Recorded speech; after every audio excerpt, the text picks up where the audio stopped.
Good evening, everyone. Good evening. We're back again this week with another dynamic show. Sister Audrey Muhammad and Flint Unite. We got our guest here today is going to be Miss Claire McClinton. Before we get started with her, though, I always have to do all my introductions to the show, get you ready and prepared, and because I got something that's going to segue us into her talking to us. But before we get started, we always have to have Brother Mickey come on and give our disclaimer for 810 News Media Group. The views of Sis Audrey Muhammad are not those of 810, and you ladies have the floor. Okay, thank you, Brother Mickey. Thank you, Brother Mickey. First of all, I like to say greetings. Today is Sunday, April the 14th, and I can't believe how far we've gotten into 2024. I was about to think, is it March? When is it? This year has just really flown by. So many things have happened so far this year. We're gonna have a great rest of the year because we got to do some work. We know that Flint is on the move. We know we got some different things that's gonna be coming up this year. First of all, I did say start off last week with talking about that I am an occupational therapist by trade. And I'm gonna have Brother Mickey put up on the screen some of the equipment that I talked about with the hip kit. So a lot of times when we get older or we younger, it don't make a difference. If we have some kind of debility that comes about on us, we end up needing to use some equipment that will help us with taking care of ourselves. I mentioned last week that with the hip surgery, the doctor will say, do not bend at your hips more than 90 degrees, which is sitting straight up and down like what I'm sitting right at this point in time. So this kit here is called the premium hip kit, which you'll see all the way up at the right and up in that corner. That's what they call a sock aid, where you put a sock on it, kind of slip your foot in it, you kind of wiggle your feet a little bit and get the sock on your foot without bending over, because you got the handles on it to help you with pulling it. And of course, it takes this a couple of times to be trained if you don't know how to use it. We teach you. That's something that I do. You see the long handle thing with the red at the top? That's a shoe horn. You use that to help put your shoes on. Then you got the other one, they call it a dressing stick. It got two hooks at the top and then that one little hook at the bottom. That's used to help like take clothes or take things down off of the shelf, or your clothes up that's hanging up. Take them down. You got that hook on the end that if you got to zip up your boots, you got your boots on or whatever else, you could put that in that little hook and hit and pull it up. You got the long handle reacher. Those reachers come in various lengths that help you with getting and picking up things off the floor. Like I say, you don't have to be elderly to have to use this or have hip surgery. You can have some kind of injury, a back injury or something like that. Then you got this long handle sponge, which help you to wash your legs and your feet while you don't have to bend over to wash them. And then the other things are elastic shoestrings.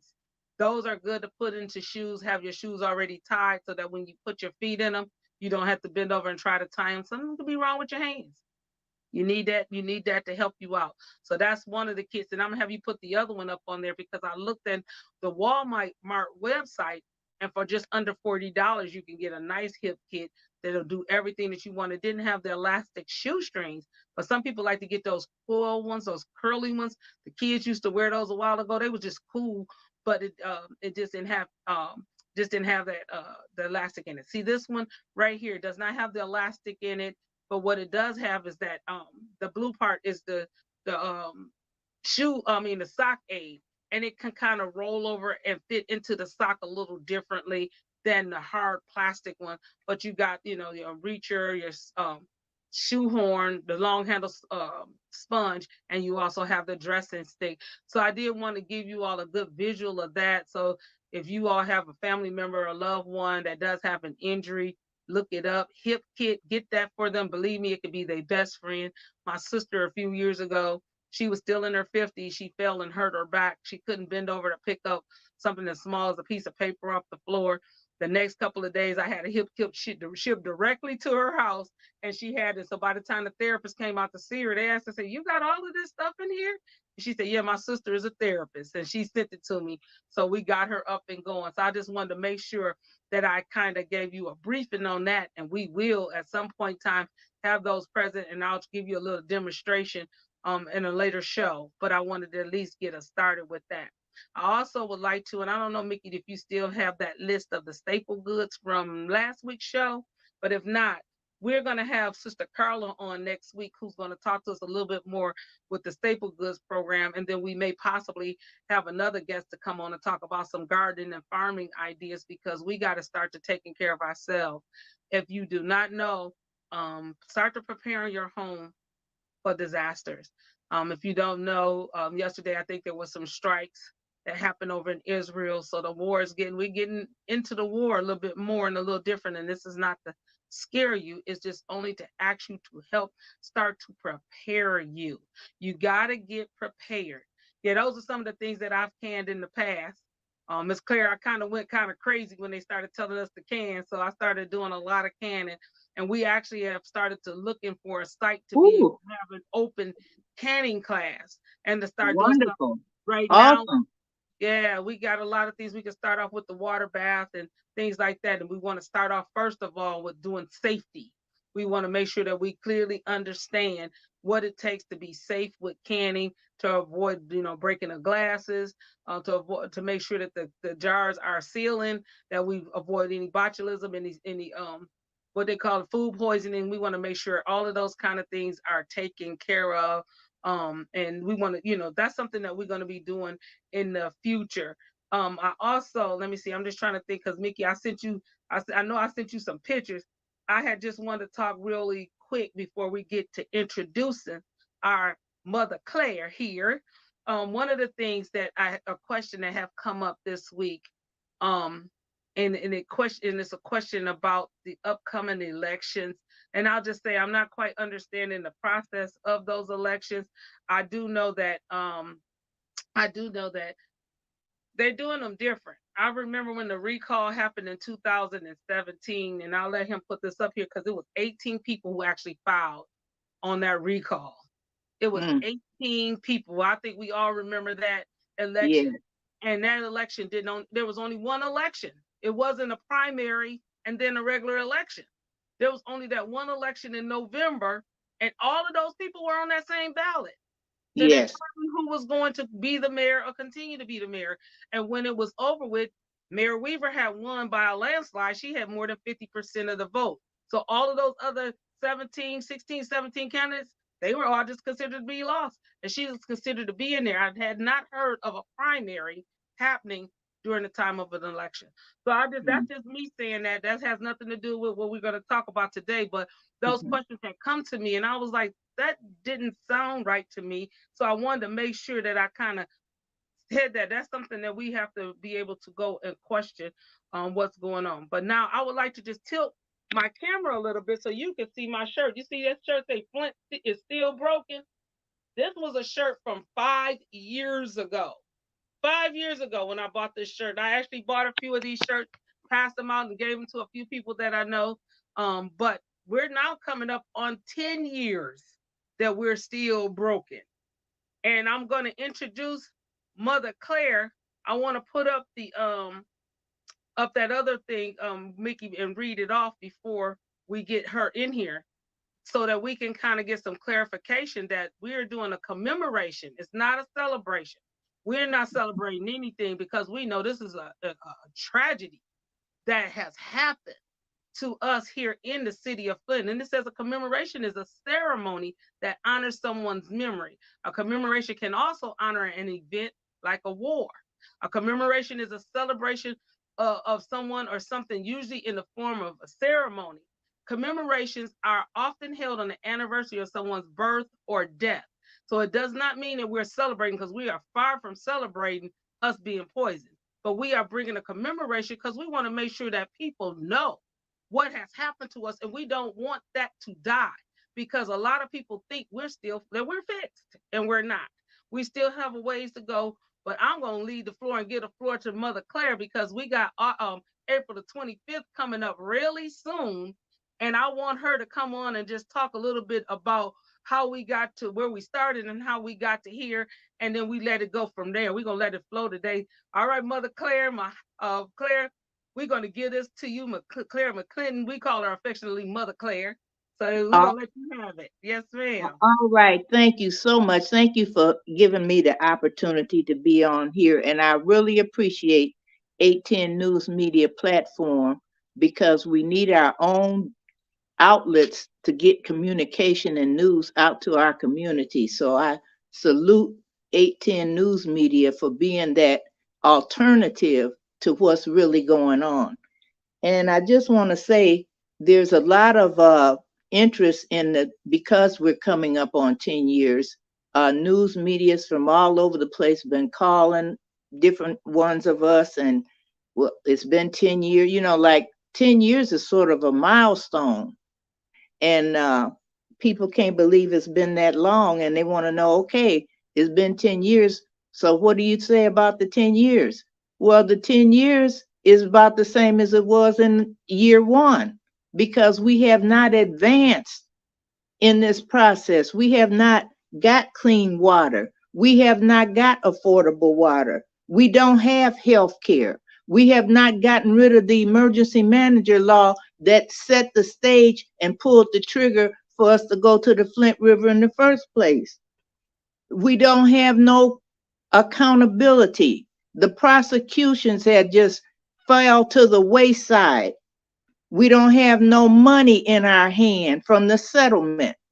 So in some ways, in this 10th year, we're worse than we have been, because why? We had expectations that these issues would be resolved.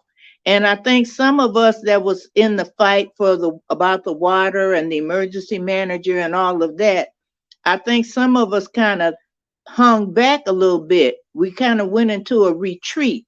Why? Because we had expectations.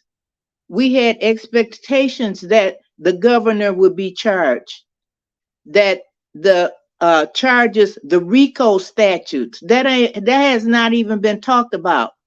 That Schuette, who happened to be a Republican. See, this is a nonpartisan situation.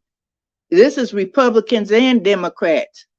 We're not partisan. We partisan for our livelihood and the betterment of our community. And Schuette, who was the attorney general at the time, had launched an investigation into RICO charges about how we even got in a contract with the KWA. He was investigating that like you would the mafia. RICO charges. That deal was stunk to high heaven. There was something wrong with that negotiation. And one of the first things Dana Nessel did was drop that portion of the investigation. And she came here and promised us the moon, that Flint was going to be her top priority. That's what she said. That's what Governor Whitmer said. And again, we're not partisan. The standard we have is, are you resolving the issues that confront our city? And they are not. They never gave a decent explanation why they dropped those charges. But in the meantime, they didn't even execute the other charges. The slap on the hand that Governor Snyder got, the misdemeanor, they couldn't even prosecute that.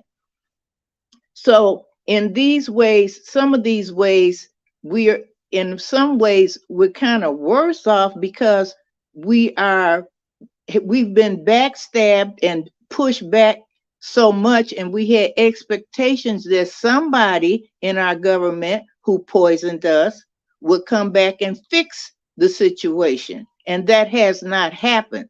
And I'm so glad that 810 Media got a national audience, and we can let the people know without a doubt, we are still in a water crisis here in the city of Flint. We still are. So with that being said, as we come up on the 10 years, we're trying to raise up and lift up the issues. This is what the commemoration means. We raise the issues, and we have gatherings to figure out ways to resolve the situation. In the past, when we've had these commemorations, we did things like We went to Lansing one time. Well, we went to Lansing a couple of times and rallied on the state capitol. And we brought our issues forward down there in front of the capitol.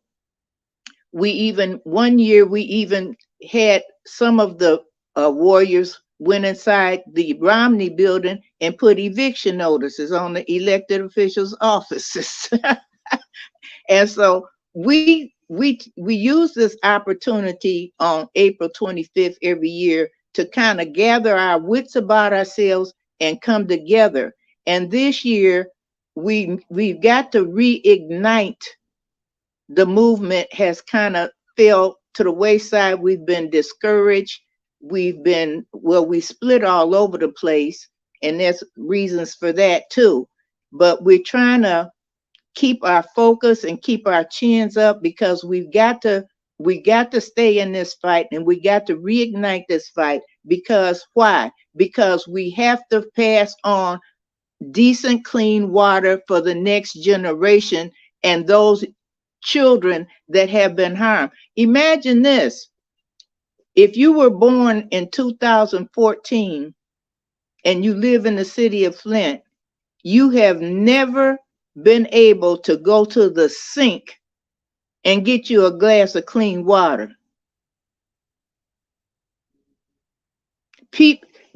Our young people are living with a bottled water environment.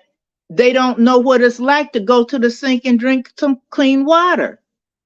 And we're trying to learn how to live with that. No, we're not. So we got a lot of work to do, but Flint, we just not any other kind of city. We got some rich history here of social justice. We've been in the sit-down strike of 1937. A lot of people today is living and have lived decent. Even if you didn't work in the shop or were a UAW member, if you were a small business, you benefited from that great heroic strike in 1937, because guess what? Workers earned decent wages so they could come and spend money in your barbershop. They could spend money in your little small store. They could spend money in your meat market.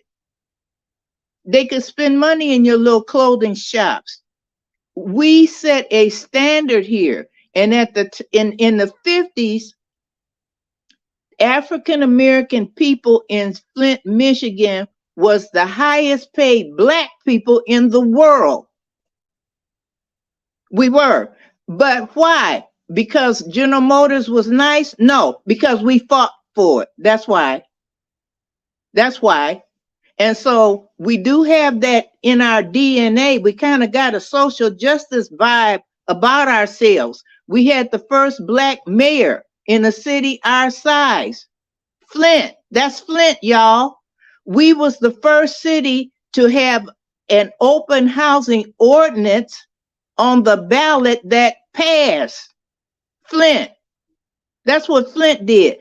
Did they execute it like it was passed? No. There were things, and still today there's some things in our segregated city. But my point is that we have the capacity and we have the history to go on and take on these tough issues. And that's what we're going to do. And we hope that this 10-year events that we're having will help be a trigger and a vehicle for us to get back on track and get in our lane and start talking about what's wrong and not who's wrong. What's wrong, not who's wrong. When you get the what down pat and you have an agenda and a program that you want to implement, then you can go after the who's. Then you can go after the who's. So I just want to just briefly, because I want you to get in there and ask me questions or whatever. I got myself muted on this side because you talking so good, and I'm gonna be like, yep, that's right. And I mute myself to give you the full floor. So keep going. I'm enjoying hearing that because you talked about the housing issue, and that's with the Fair Housing Act. Flint is the birth of that. People don't Yes, know that. They think the only thing they know us about is the cars and the water. They don't know yes, all that other rich history that you just gave to them concerning us here in Flint. That we really put some stuff on the map. We yes, really we did. we more than that, and just look the Dayton family and our beloved basketball stars. We love them too. Yes, Yes, and ma'am. and you, Eric May's lover, he's a product of all that good social justice. That's what he made out. That's Flintstone. That's Flintstone. That's why y'all love it. All right. So a couple of the things is that uh one of the things we've already did, we've gotten several books in the library that weren't there before about the Flint crisis. Uh, we already know about Mona Tisha's book, What the Eyes Don't See. She's a local author. Ben Pauley has a book, Flint Fights Back, Environmental Justice and Democracy. Those books are already pretty known, but we went and got some authors of some lesser known books and had them put in the library to commemorate and to expose and to articulate the stories of Flint in Flint people's own voice. And we got 3 of them in there. And one is Leela McGee Harvey's book, Underneath the Poisoning of Flint and Genesee County, Our Untold Stories. Terrence Sales, we all know him, wrote a book called Black Water, Flint Water Crisis Memoir. And then we got another young man, Jonah Mixon Webster, wrote a book called Stereotype. And it's a book of poetry on the Flint water. These are all local. These are people in our own voices, not other people from which there have been some good books, don't get me wrong, about what's happened in Flint. But these are books from our own voices, and they are now at the library. So we've been able to get that done in the process.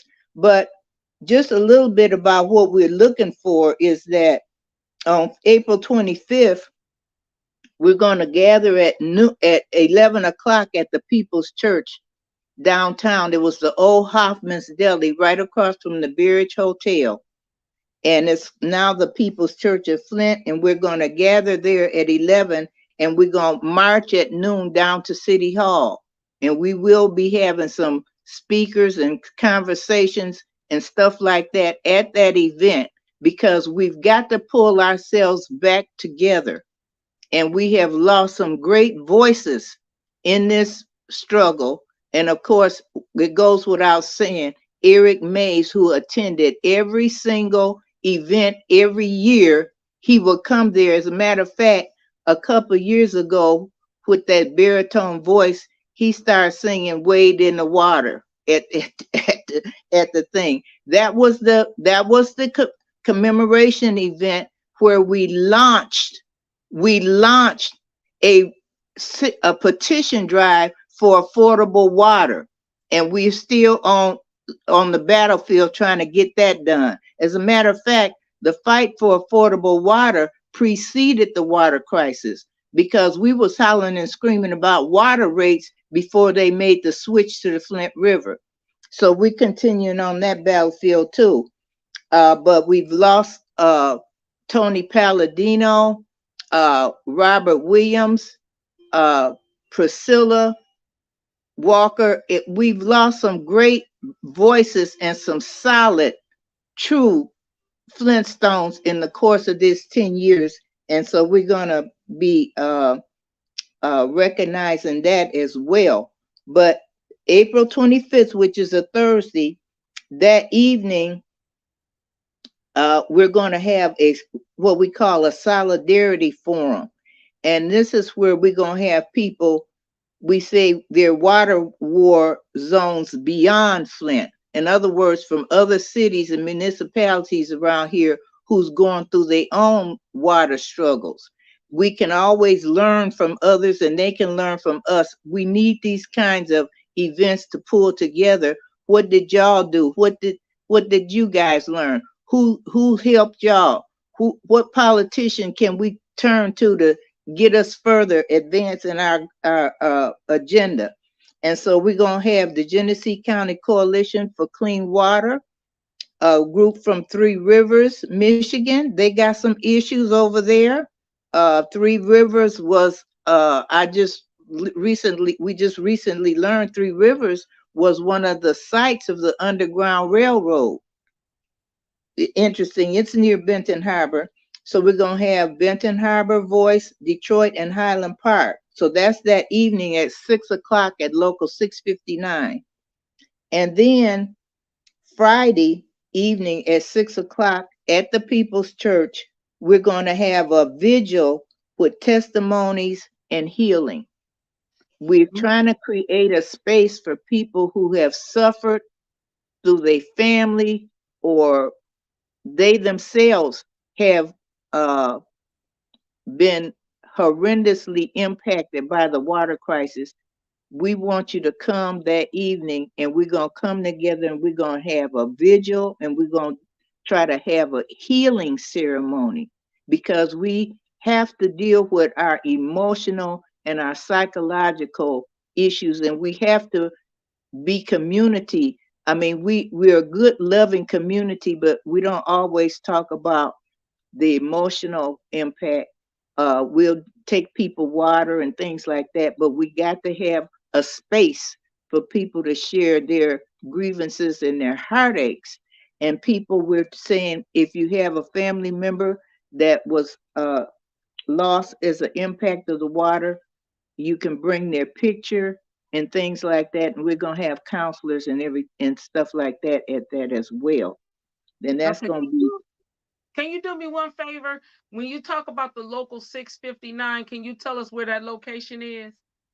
Okay, local 659 is located on Van Slyke Okay. Road, and it's across the street from it's kind of kitty corner from the truck plant. Okay, gotcha. I just want to make sure Um, everybody clear which one they going to. yeah, local 659, and we really excited to come and hear other water war stories from other locations. You always learn something from those experiences of listening to others, and we share strategies and tactics on how to fight at events like that. And so the last but not least, that Saturday, April 27th, is a community resource fair. It's going to be at the library from 2 to 4, and it's going to be different agencies around here that have services that you may or may not be aware of that you can take advantage of. It's so many community groups around here, and they do things, but people don't know about them, and we need all the help we can get. So it's going to be people there to take our blood pressure, and we're looking I'm hearing that we're going to have somebody there for COVID shots, and just information. Sometimes it's just information that we need, and that's going to be that Saturday at the Gloria Coles Library. And also there'll be a legal update on the pipe replacement, and a legal update on, listen good, the settlement. And so there are also some conversations about, we do not want the attorneys to have access to the interest on the settlement that's been sitting up there in the bank somewhere while we out here suffering. So I'm gonna just leave that at that and go ahead and pick it on up, Audrey. Boy, you clarified so many things and everything. You made sure we know what's going on. We just want you all to come out there and to participate. Come and get in touch with Mother Claire, anybody that's on that organizing committee, because put on events and to make sure that people, and like you say, the news media across the country, across the world, we want them to still know what we got going on here. We gotta make people and keep people aware. All of the millions of dollars that came into the city when we first started the crisis. I mean, and I say this is one of the things that I'm hoping that someone can either come out and clarify for us or bring out is, we have all of the water, the free water that's still coming from Nestle that's going to some of these sources. However, they're going to the sources and they're only passing them out during the daytime. If you can get where I'm going. If you got the poor mom who has to work, but she's working during the day, she deserves to get the water too. However, she's not getting the water because she's at work. She can't go sit in the line, get the water. Why we all should be able to get the water or have access to the free water that's being given out. That's one of the things that kind of irks me a little bit. And like the other day, we were doing a food giveaway, and a friend of mine, she inboxed me. She said, I work every day during the day. I don't get the access to those different, amenities and commodities that a lot of other people do because I'm working. Has anybody, or do you know of anybody that's addressing that particular issue there, or the less fortunate? Like they, in the beginning, we was taking water and dropping it off and delivering it to our elders. Mm-hmm. Some of that I didn't like the way it was done because being a healthcare provider and I was doing home care, they could only bring it and leave it at the door. So you got a person who already having problems with breathing and on oxygen, and now they have to manage their case of water from the doorway to the kitchen. So a lot of times I would just take it and carry it into the kitchen when I would get there, just as their healthcare provider. That wasn't really what I was supposed to do, but just the days that I did come and when I discharged them from services, what was happening then at that time. But it's so many different things that I would like to just see happen a little bit better. That's not on you all. That's just on us as a community together, with seeing about some of those type of resources. But is there anybody that's addressing any of those kind of issues that I have brought up? Not that I know of, unfortunately. Well, one of the setbacks we had during the course of these 10 years is that we remember Governor Snyder prematurely stopped the water distribution. And that's when Mayor Weaver was in office. And he told Mayor Weaver, get over it. So we got some unfinished business here. And I can't help but to mention that the service line replacement that was 90% done when our current mayor took office, and we still haven't finished with the pipe replacement. And the thing that's so unacceptable and outrageous about that is this. Even if you did finish the service lines, we still got water mains and people got interior plumbing that need to be addressed. That's just a down payment on fixing the infrastructure. And now we got an infrastructure bill out here. And I must say that I did hear that I don't want to make everything seem like we didn't get anything for all of our pain and suffering and our struggling. We did bring the issue of water to the national attention. People wasn't paying no attention to their water until Flint happened. And it was the grassroots community people raising the issue and busting through the media blackout that allowed other people to say, well, wait a minute, I better check my water too. So we did have an impact in that regard.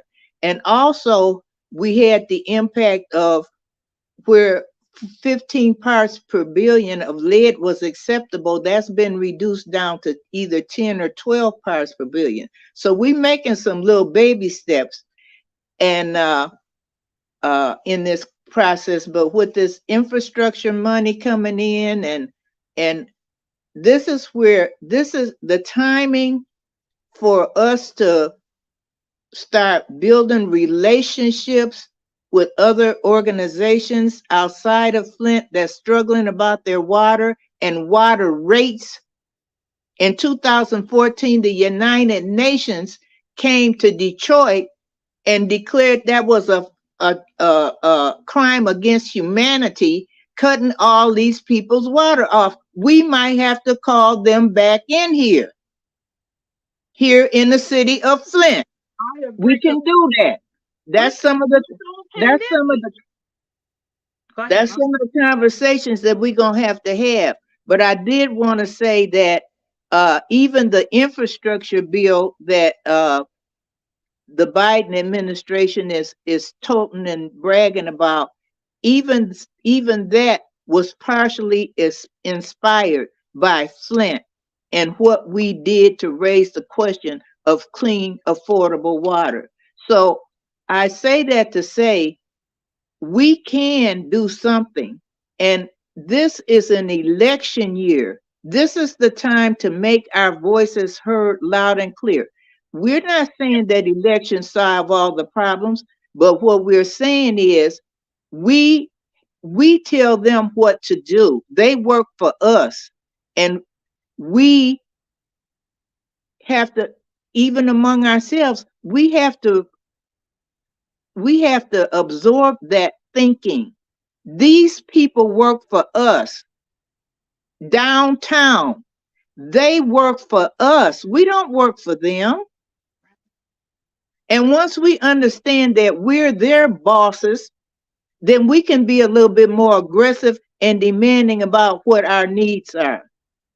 And there's been a lot of controversy about the opera funds. I'm not going to get into that this time, but everything that we need that they is capable of securing for us, we're not going to get it if we don't fight for it and demand it. Yes, ma'am. You absolutely right. I don't know about anybody else, but I know I'm learning. I'm learning a whole lot and being reminded of a whole lot of stuff that we have discussed in the past. Because I know you all do this all the time. Miss Claire has been out there in the community fighting for years. I remember when you realized who my sister and my brother-in-law was, and the only thing she said when you went, she said, Miss Claire done been out there for some years. I know her. She fights and gets stuff done. So I was so happy to know that because I knew you knew my other sister Janice, and Yeah. but I didn't know you knew my sister Des and her Mhm. husband Hernando, because Yes. he was in what, Union 651. He was like Yes. security over there, and he done a whole lot of different things. So I knew I was aware of each other, and I said, yeah, I'm glad I couldn't have been in better company. But Mhm. yeah. Now, Miss Claire, I do want you to be able to tell people about the upcoming meeting this week, because we still got 2 weeks, about almost 2 weeks out, just under 2 weeks before. It's not next weekend, it's the weekend after that when everything takes place. But I know you Yes. all are still having some meetings. And is there Yes. any way for people to volunteer to help Yes. and assist? I want you to go into that and tell us a little bit about that.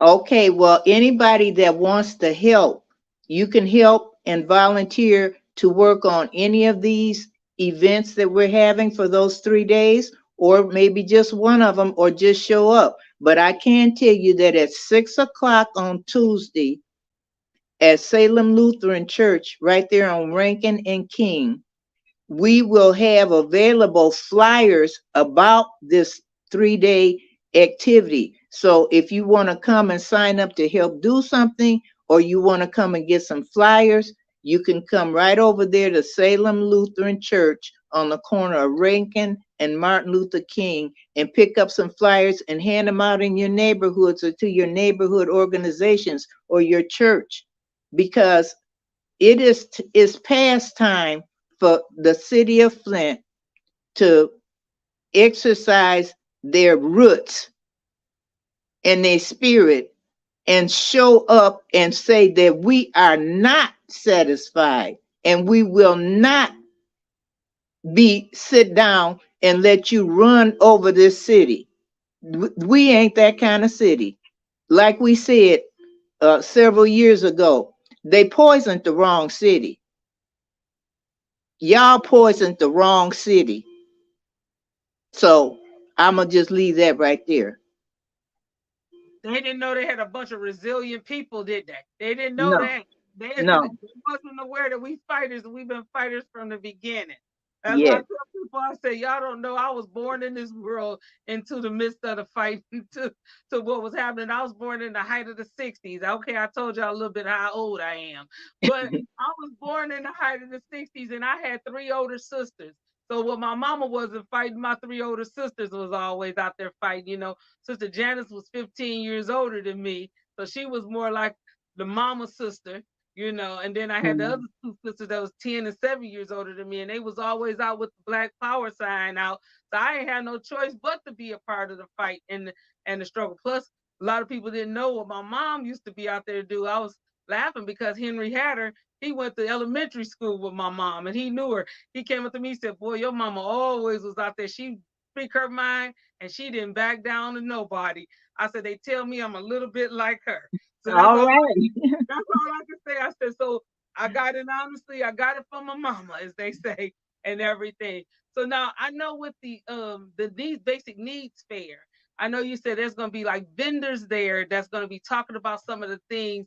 Um, can you give us a little peek into what some of the things are? Is it gonna be like, are they gonna be giving away basic needs stuff like I'm talking about like toiletries, or are they going to be more basic needs, giving out information, helping people with finding resources? Well, I think there may be some there that's giving away some things. It usually is as things like that, things like hand sanitizers and things like that. But the other part of it is, and it's important too, is that you get to come and learn about what resources is out there available to you. And right now, there's some things that we're very much lacking in, like housing and things like that. But there's still some agencies and avenues where people can get connected, get yourself connected with some of the things you might need in your community. And uh, we I'm just giving this as an example because I don't know who all right at this moment who all is going to be there, but I do know that one of the groups there is going to be the League of Women Voters. I didn't even know they were still in existence. But one of the things I found out from doing work out here on some other stuff was that a lot of our young people do not know that if they were incarcerated, we can vote in Michigan. Now, every state don't allow that, but in Michigan, if you were incarcerated, you can go right down there to the Secretary of State and get you a voter registration. And I ran into so many young people when I was asking them, I was doing some election stuff, and they said, "Well, I can't vote because I'm a felon." I'm like, no, not true. So sometimes it's just having good information for you to be able to parlay some of that information to to get what you need and exercise your right to vote. They're just out here thinking they can't vote. That we can't have that now. We cannot have that. And we're not saying that voting is the end all and be all, but let's face it, we head into a November, a presidential election. A lot of people is on the ballot. We got Senate and Congress. And this is for us across the nation. You and I and all of us need to come together and tell them politicians, this is what we want. It happened here in Michigan during the primary when the Arab American community was demanding that Biden do a ceasefire. He acted like he couldn't hear them, but he heard them now because what? 100,000 voters voted uncommitted. So I'm just saying we got to use these leverages and the timing of these different things to push our agenda through. You're so right. And I was talking a little bit about the little young man. He's just I can't even remember his name, but we always passing out water together. Passing out food and stuff together. And I asked him what ward he lived in, and he says he didn't know nothing about no wards. He told me I wasn't from around here. They don't talk about wards. They talk about what community, what set, like basically what hood you from. And I said, "Well, what hood you from then?" Because he had no idea he was in the second ward. And that was interesting to me because growing up, I always knew what ward I lived in. because my mama was always out there and involved. And at the time, I had to just bring him up. Woody Etherly was our councilman, and my mother was a supporter of Woody Etherly back then. And so Yeah. I knew it was. I even told him my mama voting for Woody Etherly. I didn't know who he was. I was a little child in school. He asked me, "Who your mama voting for?" I said, "Woody Etherly." I just told him instantly because I knew his name. And then my mama, when I described who he was, my mom said, "You ain't supposed to tell who I'm voting for." And that was him that you was talking to. So I started cracking up laughing. I learned my lesson early on about voting. But so many of our young folks, they don't want to vote. And we kind of talked about the importance of them voting and how can we get them out there to vote. And one of the good things that, and I talked to him about, I'll just say about myself. I said, if I was to run, would you vote for me? He said, yeah, I will vote for you because I know who you is, but I ain't vote, if I don't know the candidate. So our candidates got to get out there and make themselves more, noticeable, seeing. The people want to see them in the community. They want to see that they doing stuff before they decide that they running. They want to see them then and they want to see them afterwards. And that's all I'll say, because I don't want to bring this about, the elections and things like that. But we got to get our young folks more educated on their power. Like you said, that was a strong number in the primaries when they did that and pulled and held their votes and said, we're not committed because you're not committed to us.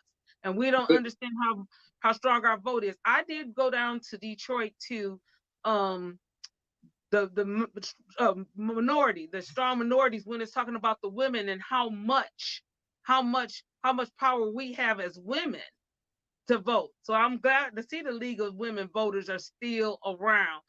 These kind of things are strong and actually something that we in our community really should be thinking about. We really need to think about who it is that we can have that could come in and actually talk to our young folks and tell them their importance of what they need to do and with voting.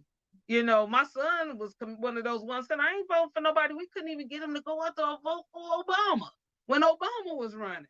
He would not register to vote. And then when I ran a couple years ago, that was how we got him to register to vote. And I said, baby, you got to know that you do have a voice. He didn't feel like he had a voice. That's right. Why should I vote when I ain't got no voice? It don't matter who I vote for. It don't matter what I do. Same old, same old. But we got to help ourselves with understanding. Nah, so you got a voice.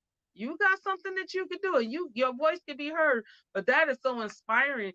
I know I've been to a few needs fairs, and they talk about a lot of different things. And I just heard that Metro Housing now is providing help with and assistance with getting roofs fixed. So that was something that came out the other day. Of course they want to know everything in your blood type and what your firstborn, they blood type. You know how we always say they want to know everything about you. But and that's an exaggeration on my part, but you all get the picture. So there is a lot of places around here that are providing different services.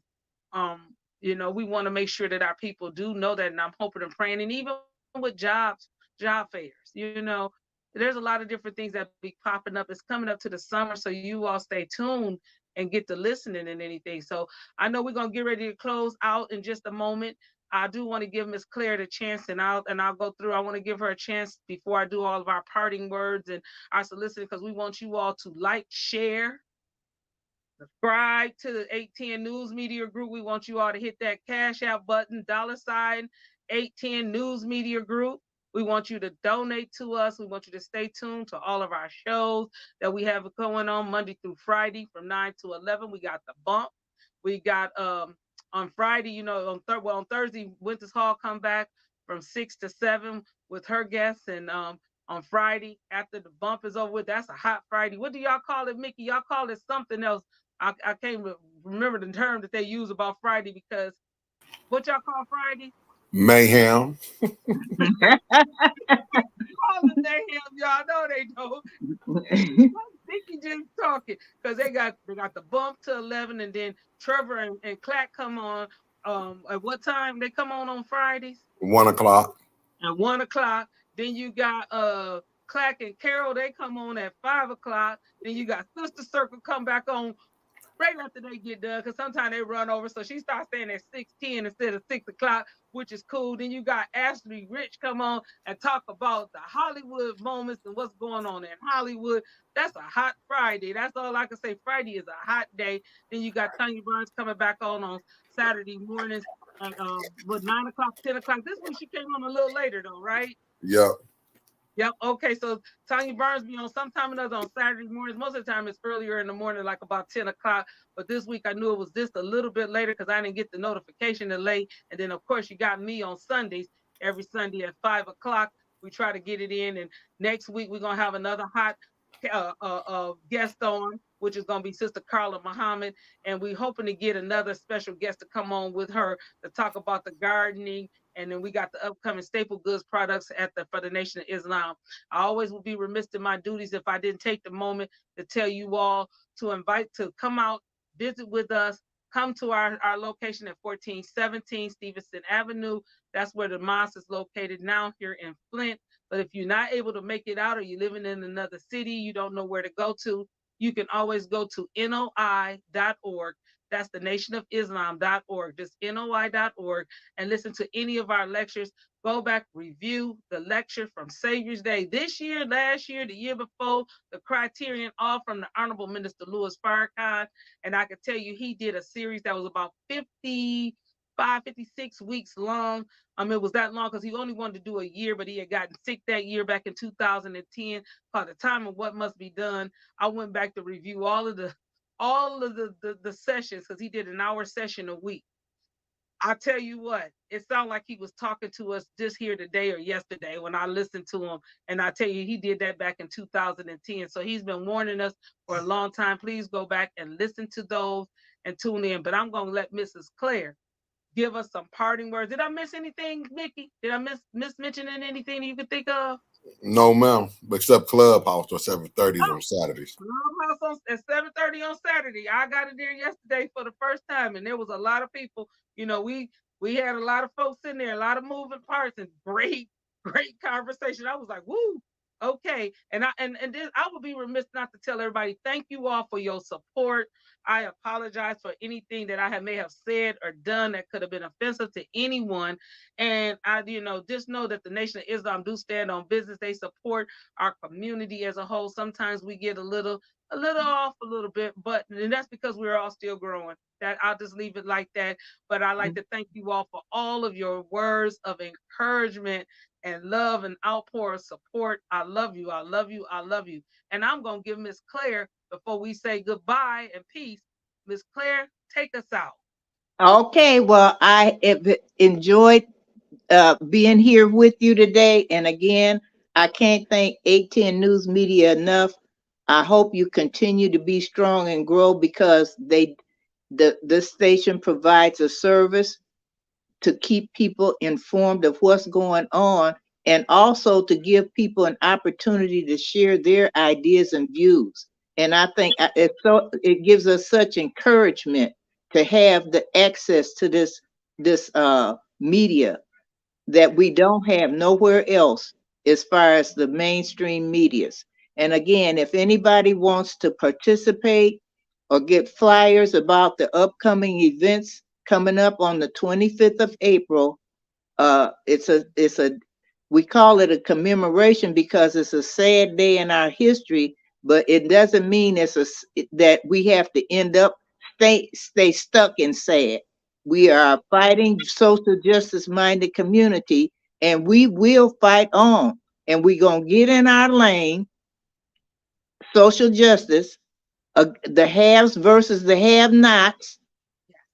And this is what we dealing with, not only with the water, but downtown too.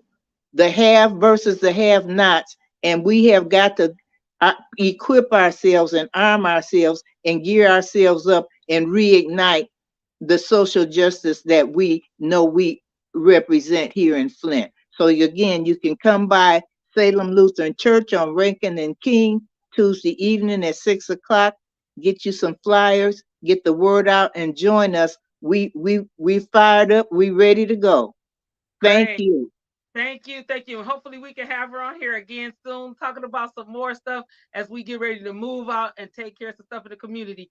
Mickey, anything you need to say as we parting? No, ma'am. No, ma'am. All right, you all do something good for yourself. Enjoy yourself. Have a wonderful week, and we love you. Peace.